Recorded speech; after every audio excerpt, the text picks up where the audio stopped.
نبئ عبادی انی انا الغفور الرحیم وان عذابی هو العذاب العلیم۔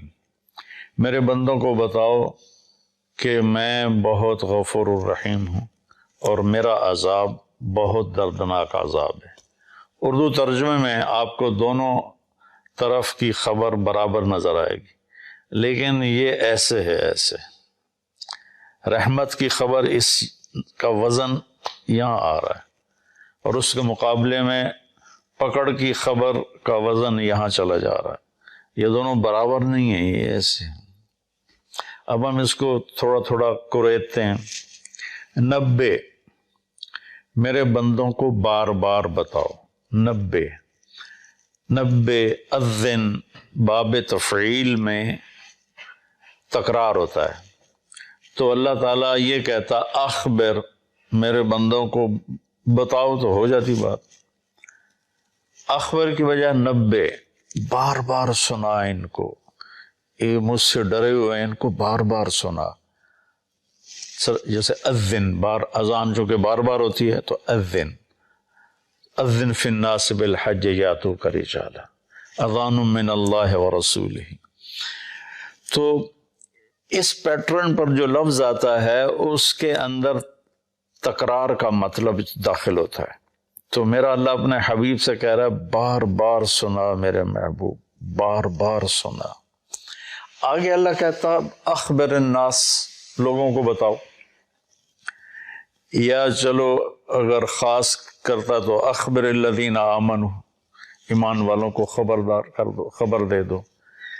نبے کی خوبصورتی الگ ہے، عبادی کی الگ ہے۔ اللہ نے پوری دنیا کے مشرق مسلم سب کو کہا میرے بندے ہیں، اور کہا میرے بندے ہیں، میرے میں کتنی محبت، میرا لال، میرا بچہ، میرا بیٹا۔ تو پوری دنیا کے مسلم نان مسلم کو اللہ تعالیٰ ایڈریس کر رہا ہے کہ میرے حبیب، آپ کی ذمہ داری ہے کہ بار بار بتلاؤ۔ انسانوں کو نہیں فرمایا، مسلمانوں کو نہیں فرمایا، میرے بندے، یہ سب میرے ہی ہیں۔ توبہ کر لیں، میں ان کا ان تابوا فانا حبیبہم، توبہ کر لیں تو میں ان کا بہترین دوست ہوں۔ تو ایک نبے،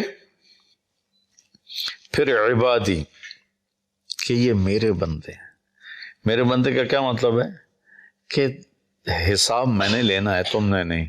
تو تم میرے بندوں کو ذلیل نہ کرو، کسی کو حقیر نہ جانو، کوئی اچھا ہے یا برا ہے، کوئی ماننے والا ہے یا نہ ماننے والا ہے، یہاں تک کہ کوئی اللہ کا منکر ہے۔ تو اللہ تعالیٰ کہتا ہے تمہیں اجازت نہیں دے رہا کہ تم ان کو کسی طرح بھی ذلیل کرو یا حقیر جانو۔ یہ فیصلہ میں نے کرنا ہے، تمہارے اس ہاتھ میں یہ فیصلہ نہیں ہے۔ تو عبادی میں کتنی خوبصورت بات اللہ نے کہی کہ میرے بندے، میرے بندے۔ ماں کے لہجے میں کہتے ہیں نا صدقے، میں تو والی نہیں پہ حمدہ۔ تو میرے بندے، ایک نبے، ایک میرے بندے۔ پھر انی، میں بذات خود، انا، یقیناً میں ہی کیا ہوں، غفور ہوں، رحیم ہوں۔ انی،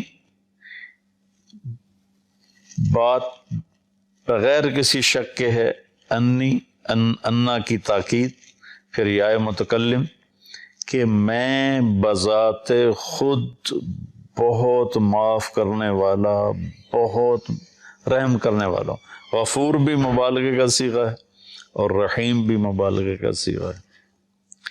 اب اللہ نے بتانا تھا کہ میرا عذاب بڑا سخت ہے، تو یہاں نبے نہیں لائے، نبے تو لائے اس کے ساتھ انی انا الغفور الرحیم، اسی کا عطف بنایا وَأَنَّ عَذَابِي، وہاں ہے انی، یہاں ہے عذابی، وہاں ہے انا، یہاں ہے ہوا۔ ایک غائب ہے، ایک حاضر ہے، فرق ہوتا ہے کہ نہیں؟ ابھی آپ میری بات براہ راست سن رہے ہو تو آپ پر ایک اور تاثر ہے، آپ جا کر میری بات آگے کسی کو نقل کرو گے تو سارا تاثر اس میں سے نکل جائے گا، صرف خبر منتقل ہوگی، تاثر منتقل نہیں ہوگا، چونکہ دیکھنے سے ایک اثر پیدا ہوتا ہے۔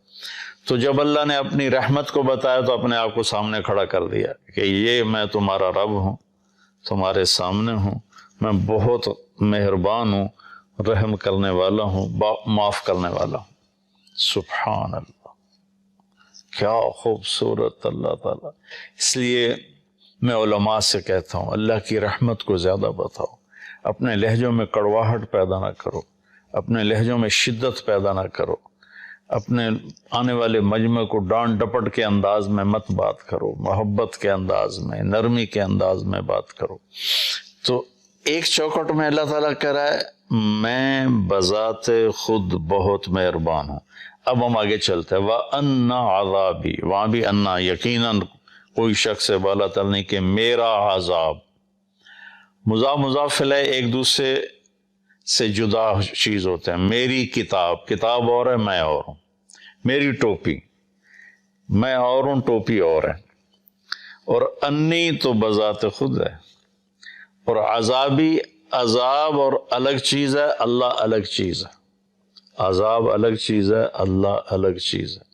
ان عذابی ہوا، پھر اس عذاب کو بھی دور کر دیا، او جڑا کھا خیالے تے بیٹھا ہوا،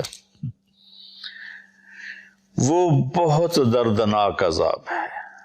هو العذاب العلیم، یہاں دو صفتیں نہیں لائے، الغفور الرحیم، یہاں ایک لائے ہیں العلیم، اور وہ بھی عذاب کی صفت ہے، اپنی نہیں بنائی۔ تو اللہ تعالیٰ معاف کرنے کے عنوان کو قرآن میں زیادہ طاقت سے بولتا ہے، اور پکڑنا بھی ہے۔ اس نے آخر شمر اور حسین کا فیصلہ نہیں کرنا، اس نے تو پکڑ بھی ہے اس کی، فرعون اور موسیٰ کے درمیان فیصلہ نہیں کرنا اس نے، تو پکڑ بھی ہے، لیکن پکڑ کو اللہ اتنی شدت سے نہیں بتاتا جتنی طاقت سے اللہ اپنی رحمت کو بتاتا ہے۔ تو میرے بندوں کو بتاؤ، اب بار بار بتاؤ کہ میں بذات خود تمہارے سامنے کہہ رہا ہوں کہ میں بڑا مہربان، اور پھر ہاں وہ جو میرا عذاب ہے نا، وہ جو میرا عذاب ہے، او تو لمبے تو پار ٹپا چھڑے، وہ جو میرا عذاب ہے نا، وہ بڑا دردناک عذاب ہے۔ سبحان اللہ۔ سوچو، خوشخبریاں سناؤ، اللہ کی رحمت سے لوگوں کو قریب کرو۔ ایک ٹی وی کے ایکٹر تھے بڑے پرانے، تو وہ مجھے ملنے آئے، کہنے لگے میں آپ سے اس لیے ملنے آیا ہوں کہ آپ اللہ سے ڈراتے نہیں، آپ اللہ سے ملاتے ہیں۔ کہ میں مولویوں سے نہیں ملتا ہوں، لیکن آپ سے ملنے آیا ہوں کہ آپ اللہ سے ڈراتے نہیں ہو، آپ اللہ سے ملاتے ہو، آپ اللہ کی طرف بلاتے ہو۔ کتنے راستے میں لوگ ملتے ہیں، جہاز میں، پھر یہ آپ کے بیان سن کے بخشش کی امید لگ گئی، ورنہ ہم تو سوچ رہے تھے کہ ساڑھی بخشش کوئی نہیں، بخشش کی امید لگ گئی، جنت کی آس لگ گئی۔ تو مغفرت کا اللہ تعالیٰ کو اتنا پسند ہے کہ اللہ کے نبی کا فرمان ہے اگر تم سارے نیک بن جاؤ، گناہ کرنے چھوڑ دو، تو اللہ تم سب کو موت دے کے جنت میں ڈال دے گا، اور ایک ایسی قوم پیدا کرے گا جو گناہ کر کے روئیں گے اور معافی مانگیں گے، پھر اللہ خوش ہو کے انہیں معاف کرے گا۔ معاف کرنا اللہ کو ایسا پسند ہے۔ اللہ کی طرف سے جو اپنے بندوں کے لیے رحیم، ارحموا من فی الارض یرحمکم من فی السماء، تم زمین والوں پہ رحم کھاؤ، اللہ تم پہ رحم کھائے۔ دوسرا آیا سورہ عنکبوت میں، حسب الناس ان یترکوا ان یقولوا آمنا وہم لا یفتنون، کہ کلمہ پڑھنے کے بعد تم آزمائے نہ جاؤ، یہ خیال دل سے نکال دو۔ وَلَقَدْ فَتَنَّ الَّذِينَ مِن قَبْلِكُمْ فَلَيَعْلَمَنَّ اللَّهُ الَّذِينَ صَدَقُوا وَلَيَعْلَمَنَّ الْكَاذِبِينَ۔ تو اللہ تعالیٰ یہاں پوری آیت کا خلاصہ یہ ہے کہ اللہ فرما رہے ہیں کہ کہ جب تم مجھے مانو گے نا کہ ہاں ہم مان گئے تو ایک اکیلا ہے، تیرا کوئی شریک نہیں، اور محمد صلی اللہ علیہ وسلم تیرے رسول ہیں، تو پھر میں تمہیں آزماؤں گا۔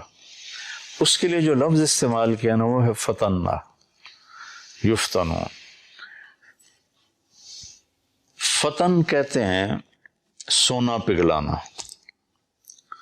فتان عربی میں سنار کو کہتے ہیں، گولڈ سمتھ جس کو ہم انگریزی میں کہتے ہیں، سنار کو عربی میں فتان کہتے ہیں، سونا کو پگھلانے والا۔